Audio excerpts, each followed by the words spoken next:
So why would you take a vehicle that doesn't belong to you? Just because the choices that I made, I deeply regret it. Do you deeply regret it or you deeply regret getting caught? Today, we're stepping into Judge Boyd's courtroom, and it's about to get chaotic.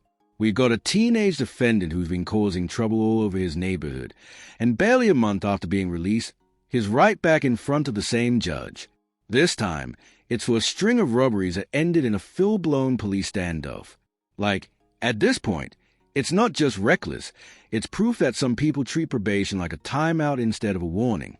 And honestly, I don't know how much more patience the system can have.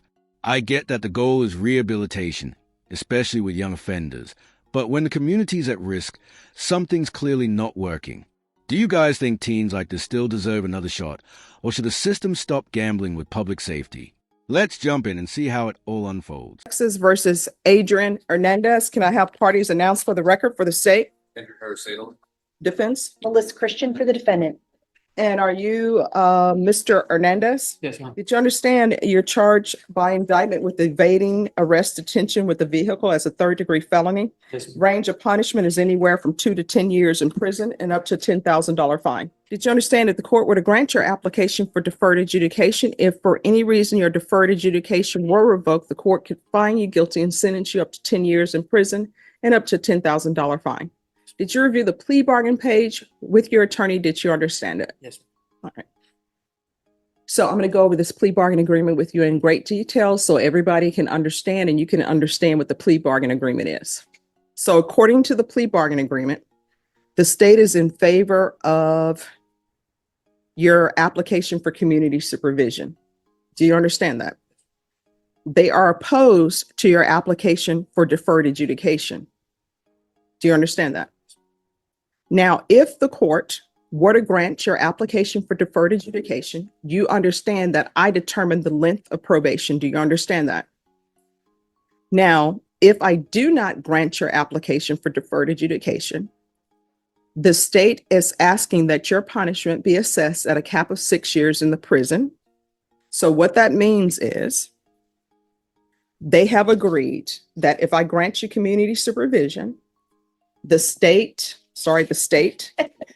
can argue that your underlying be 6 years, which would mean that if you were revoked, the court could sentence you only up to 6 years in prison. Do you understand? Your attorney can argue, if I don't grant your application for deferred adjudication, your attorney can argue that your underlying be 2 years.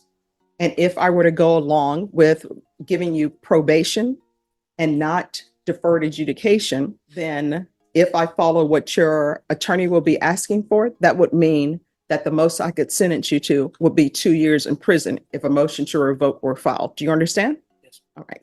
Also, they're taking in consideration NIGHTMAG number 756916, 756919, and there's to be restitution, if any, and NIGHTMAG number 756916 to Gustavo Perez. Did you understand that to be your plea bargain agreement? Yes, ma'am. And did you understand my explanation of your plea bargain agreement? Any confusion? Outside the agreement, the state is recommending that your community supervision or deferred adjudication be for a term of 6 years. There'll be a TAP evaluation and 200 hours of community service restitution.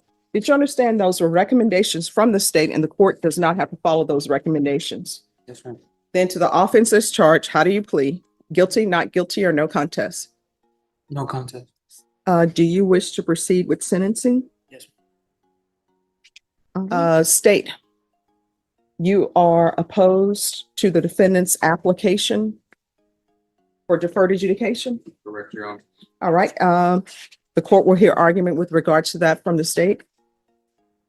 Well, Mr. Hernandez's juvenile history is not exactly encouraging, and his insistence on proceeding with the court's determination this afternoon rather than waiting for a full PSI or TAP evaluation seems to reinforce the impression that he is prone to rash and potentially self-destructive decisions. That does not seem to send a good signal that he will do well on deferred adjudication and arguably shouldn't be placed on it to begin with. All right, and we'll do this one step at a time. So defense with regards to his application for deferred adjudication. Sure, Judge. Mr. Hernandez is 18 years old. He lives with his grandmother. He has a history of working for some fast food services. He made it to the 9th grade. He does not have a high school diploma or a GED. However, I believe that this is Mr. Hernandez's very first felony that he has been arrested for. He is in a position where being granted deferred would be something that would be beneficial to him. The court could put any of the restrictions or any conditions on that deferred that the court wanted, and he understands that he is eligible up to the full range of punishment should he mess up on his deferred. So I think that gives him a great deal of incentive if the court wanted to require, for example, a GED, require the community service hours as the state has recommended. And with that hammer over his head that he is subject to the full range of punishment, should he not be able to complete it successfully. And that's why we think a deferred for this 18-year-old first-time offender in the felony system would be appropriate. He says he understands what the judge is saying. But come on, his entire vibe tells a different story. That haircut alone looks like a cry for help. And listen, I'm not here to judge appearances, but the truth is, presentation does matter in court. Studies even show that defendants who come off careless or unpolished are often subconsciously seen as less trustworthy. Then you find out he dropped out in 9th grade, and suddenly it all makes sense. Like, of course his loss. He's in a courtroom hearing life-altering consequences and barely following along. Honestly, it feels like the justice system ends up babysitting teenagers who never really learn how serious this all is. It's a dangerous mix of ignorance and overconfidence, and is got both on full display. Props to Judge Boyd. Though, the amount of patience she shows with this level of nonsense, I'd have been done 5 minutes in. All right, and then I read in the stipulations that this vehicle was stolen. The vehicle was stolen. Do you wish to say anything? Yes, ma'am. I just want to say that I'm sorry for all the actions and the choices that I did. I am currently working on my GED in here. I'm trying to. Why does it take being in custody to work on your GED? Why didn't you work on your GED when you were in the free world? I was actually going to school. I was at school, like I was doing online classes. So why are you in a stolen vehicle? Just made the wrong decision. Why are you making wrong decisions? I don't know. All right, so this stolen vehicle, did you have a key to it, or did you break the ignition? I have the key to it And where did you get the key? from the car. All right, so you're saying that there was a vehicle just parked wherever with the key in the ignition? So you're saying the steering column wasn't damaged at all? So why would you take a vehicle that doesn't belong to you? Because the choices that I made, and I deeply regret it. Do you deeply regret it, or you deeply regret getting caught? Deeply regret it. Right. Because I know how it feels from someone to take from me. Then why are you taking? Just was doing dumb decisions. And then you're speeding away from the police, and then you have an accident in the vehicle. It says that you were driving at unsafe speeds, disregarding red traffic lights, and traveling on the wrong side of the road. Do you know somebody could have been killed with the way you were driving? And who was all in the vehicle with you? Or was it just you by yourself? Just me. And where are your parents? Mom, my dad, they live out of town. So what, you're just here in the world by yourself? No, ma'am. All right, who do you live with? Grandma. All right, does your grandmother want you living with her? Yes, ma'am. Have you picked up the phone and asked her? Did you say, grandmother, may I live with you? She's present in the courtroom. All right. Well, I would like to hear from her. State, do you have any questions for him?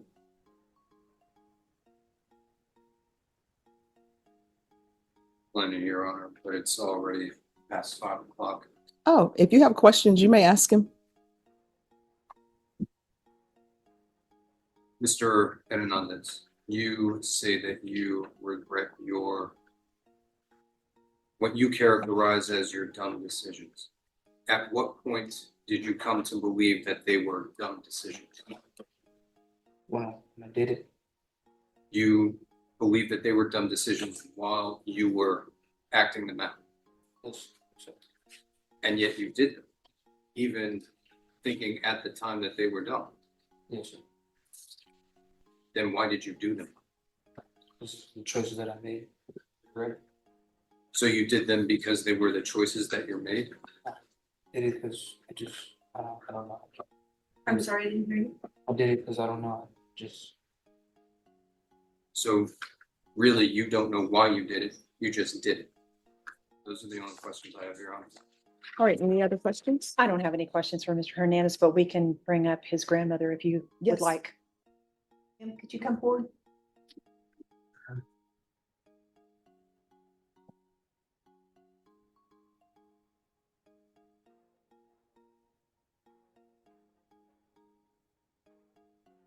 Can you raise your right hand for me, please? Yes, Your Honor. Do you solemnly swear or affirm the testimony you give will be the truth and nothing but the truth, so help you God?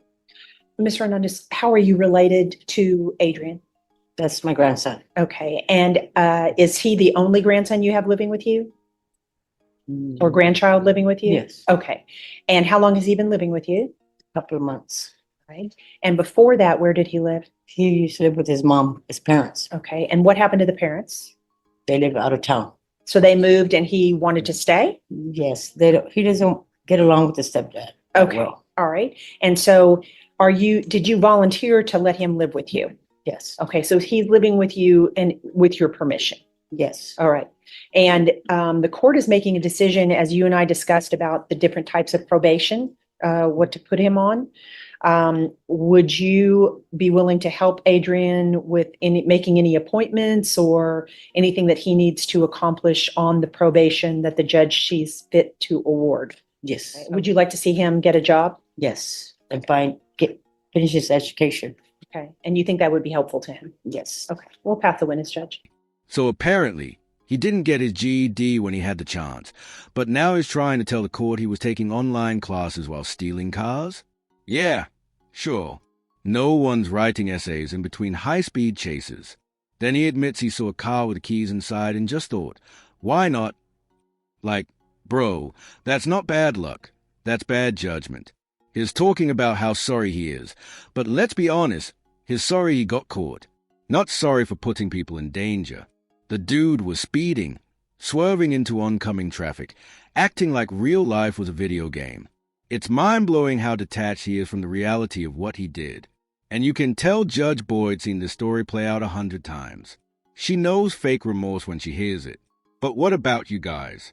Do you think he's genuinely sorry, or just trying to say what he thinks the judge wants to hear? Any questions? Yes, You love your grandson. yes, I do. You described him as not a bad person. Is that right? Yes, That would mean that you think that he is a good person. Is that right? yes. You don't have to be a bad person just because you did something wrong. And it's not considered you as a bad person. Fair I enough. don't think so. But He does have a good heart. can you be a good person while you do bad things? No, So was your grandson doing a good thing when he operated a stolen vehicle? of course not. Was he doing a It's good like he thing? did it bad choice. That's what he did. Was he doing a good thing when he was using that stolen vehicle to flee from the police and endangering the public in the process? Was he doing a good thing when he ran on foot from the police and tried to hide evidence of other crimes? Maybe he panicked. That's why he took off so fast away from the cops. Ma'am, I didn't ask if he might have You panicked. asked me I that asked, question before. I'm trying to answer it. I asked if he was a good person while doing these bad things. No, Nothing further, Your Honor. All right, anything else? No, Judge. All right, so there's something I want you to understand. Okay. I understand that's your grandson, but guess what? Other parents or other grandparents who come before me, Yes, ma'am. if they were to say that their child was hanging around the wrong person or was experiencing bad influences from other people, and if I were to ask him, well, who would that be? You know who they would say? Your grandson. Everybody thinks that their child is the one who's impacted by bad influences, that they're great. But what I need parents and grandparents to do is to take off the rose-colored glasses. You can still love your grandchild, you can still love your children, but you need to see them for who they are. Oh, I know. All of us are continually trying to improve our life, right? Right. And to be better people. So he's at a stage in his life that he's not living up to his potential. Do you understand? Mhm. All right. Thank you so much for coming in. Okay. Have a blessed day. All right. Thank you. You too. All right. So do you have any children? No, ma'am, not that I know of. What do you mean? Not that you know of. It's possible, but you just don't know. Yes. All right. Have you ever used any drugs? Marijuana? Yeah. I'm sorry. Yes, ma'am. Alcohol? This is what the court is going to do. Court is finding you guilty. The court will sentence you to 6 years in the prison, suspended and probated for 8 years. I'm going to ask for the MRT. Take in consideration night mag number 756916, 756919. There should be restitution, if any, to Gustavo Perez, and night bank number 756916. 200 hours of community service restitution, regular reporting by Zoom or in person, regular random UAs, field visits 1 time per month for 4 months. There's going to be full GPS. I'll ask that the fees be waived. You're going to obtain your GED or go to someone's trade school, and you're going to go to ISF, and you're going to remain in custody until transfer to ISF. And at ISF, they'll help you get your GED. Do you understand? So what am I getting again? You're going to remain in custody. You're going to get transferred to ISF Cognitive. Once you've completed that, you will be allowed to live with your grandmother. And I'll place in here, he's to reside with his grandmother. And defense, if you'll make sure probation has that address. Me too, Judge. I believe he's asking whether he got deferred or regular You probation. got regular probation. And part of the reason why you received regular probation is because of the testimony that I heard, and also because of your criminal history. All right, we can go off the record. You are just going to have to make a decision on what you want to do with your life. Either you're going to spend the rest of your life in and out of prison, in which case, guess what? The state of Texas can accommodate you. There is always money in a budget to add more prisons. Your counsel will tell you that. There is always money in the budget to say, you know what? Prison's just going to be overcrowded. Nobody's going to release you from prison because they say, oh, we have 4 people in a cell. They're just going to put you in a cell with 4 people. Do you understand? Yes, ma'am. So you're at a crossroads in your life. You're still young. You still can decide to do what's right. You understand? And as a side note, you are not ready to have children in your life. You're just not ready. So don't ever come before another judge saying, I may have some children, I may not, I don't know. You need to make sure that you know. Yes, ma'am. You understand? And this court communication is key to be successful on probation. When you go to ISF, sit and think about everything that you've done in your life that got you to the point that you are at.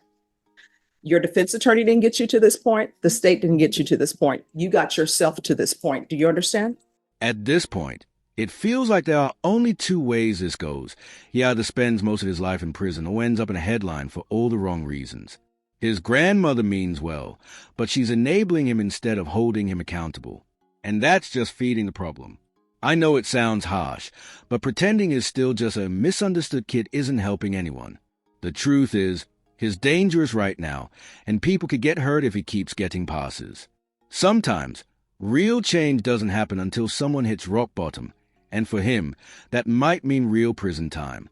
The system has to walk a fine line between protecting the public and offering second chances, but in this case, I think locking him up might be the only real way to force change. What do you think? Does he deserve one more shot? Or is this the moment the judge finally draws a line?